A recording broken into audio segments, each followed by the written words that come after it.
Hello, Serious Survivor here. Today you're probably wondering why I'm standing out here in the middle of the rain, getting soaking wet.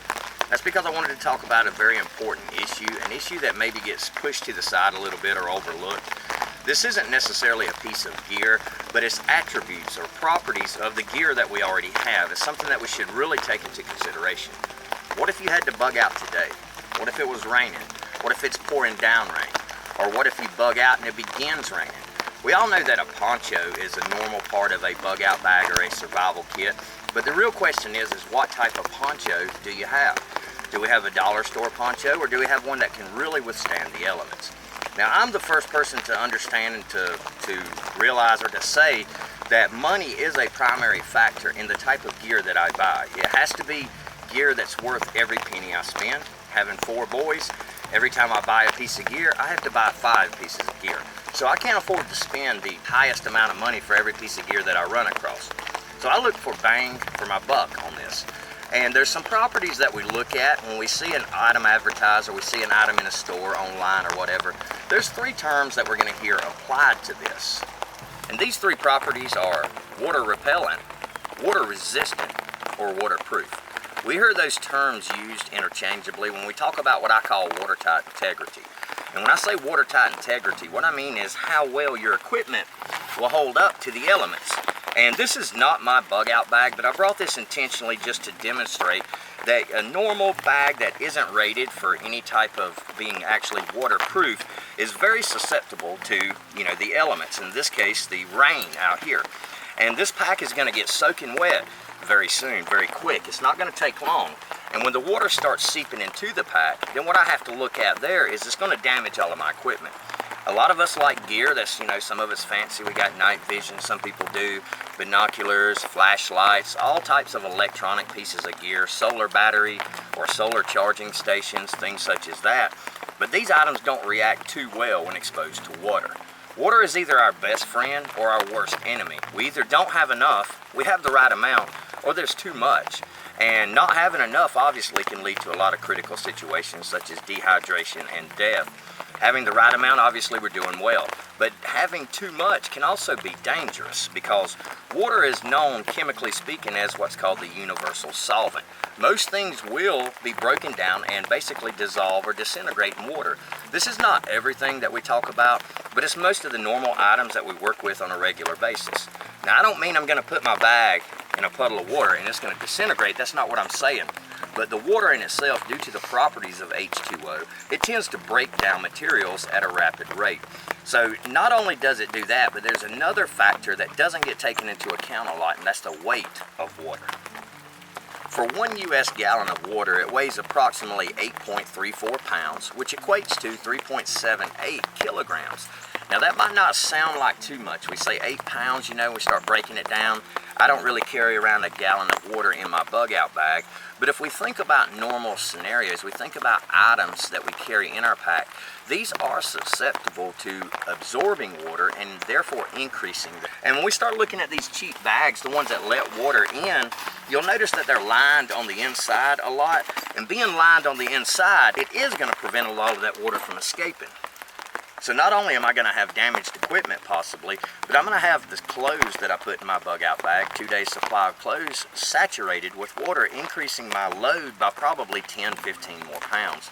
The more we increase our load, the heavier price we pay as an individual trying to hump that load through the wilderness area. What we're going to look at in the next set of graphics here are the 3 categories, which are water resistant, water repellent, and waterproof. And we're going to talk about the differences between these and the different rating system, because when we buy a new bag or a piece of gear, it's going to come with a rating system. And there's several different rating systems you may see, the IP standard and a few others that we're going to look at in the graphics. And this tells us what the bag or what the item is capable of withstanding. And this is a very important piece of information. Now, I'm not saying that we have to spend as much money as possible getting a new bag or upgrading our bag to one that's resistant to water pressure at 2 miles deep in the ocean. I mean, that's a little bit overkill. But we do want to understand that a water resistant or a water repellent bag is not necessarily going to keep our items completely dry. And once we get wet as an individual and our gear gets wet, then we're also facing the possibility of physical harm coming to us. So this is one of the most important factors that we look at when we're grading our gear or looking to purchase new gear or upgrade our gear, is the water integrity factor. How well will it resist the elements? So let's look at some graphics that give us good in-depth information about this. Here we're going to look at some graphics or some charts showing the different rating systems that apply to different items and helps us identify the various scales. So you might want to stop and pause the video at some of these charts, and it'll enable you to recognize these scales when you're looking at some items you may be intending on purchasing and actually see what type of rating this truly represents and how efficient or effective this item truly would be in a survival or difficult situation. Water is capable of dissolving a variety of different substances, which is why it's such a good solvent. And water is called the universal solvent because it dissolves more substances than any other liquid on the earth. This is important to every living thing on earth. It means that wherever the water goes, either through the ground or through our bodies, it takes along valuable chemicals, minerals, and nutrients. It's the water's chemical composition and its physical attributes that make it such an excellent solvent. The water molecules have a polar arrangement of the oxygen and hydrogen atoms. One side, which is the hydrogen, has a slight positive electrical charge, and the other side, oxygen, has a slight negative electrical charge. And this allows the water molecule to become attracted to many other different types of molecules. And water can become so heavily attracted to a different molecule, like salt, for example, which is NaCl, that it can actually disrupt the attractive forces that hold the sodium and chloride in the salt molecule together, thus dissolving it. When we talk about waterproof or water-resistant devices, there really are three terms that we're going to hear applied to these, whether it be clothing, electronics, shoes, other types of things. The first is water-resistant. And water-resistant items are designed to let less water in than traditional materials, but they're not as impermeable as water-repellent or waterproof products. Water-resistant are likely built to protect from only the minimal exposure, like walking from your car to the building in the rain. They may be made of more tightly woven materials or a different composition than traditional items, but they wouldn't prevent penetration during submersion of the item, and this is typically viewed as the lowest rating of water protection. Water repellent. Water repellent is in between waterproof and water resistant in the protection level from liquids.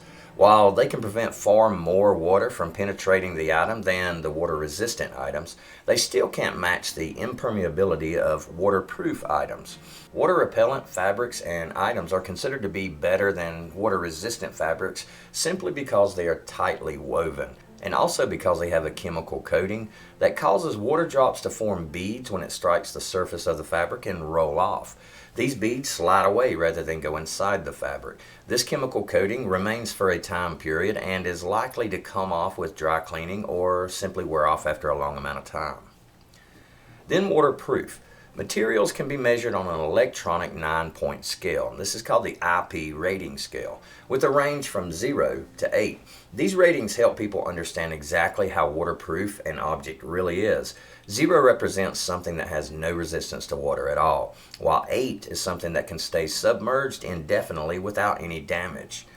And there's also a millimeter scale, and such markings or ratings you'll see identifications such as 5,000 millimeters or 10K millimeters. And what this represents is if you put a square tube over the item that had the inner dimensions of 1 inch by 1 inch, then the rating represents the height in which you could fill it with water before it begins to leak. So if I placed the fabric flat on a table and took a 1 inch by 1 inch square plastic tube, then a 5K rating means I could fill that tube 5,000 millimeters high before it would begin to leak the water through the fabric. The higher the number in this type of rating, obviously the more water resistant that particular item is.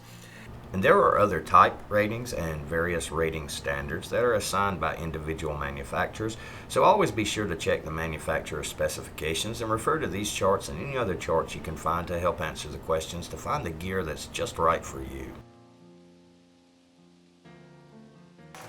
Alright, and that helps us understand a little bit about some of the ratings that we see and how effective these particular ratings tell us that a piece of gear is. against the elements, or more particular against water and for its breathability.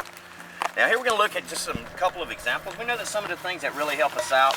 Now, as you can see, this bag right here, this is a cheap bag, and the contents are just piled in here. And with all these contents out of order like this, it just makes my job or my task of surviving a little more difficult, because first of all, you don't know where anything's at. Second of all, it's just so disorganized.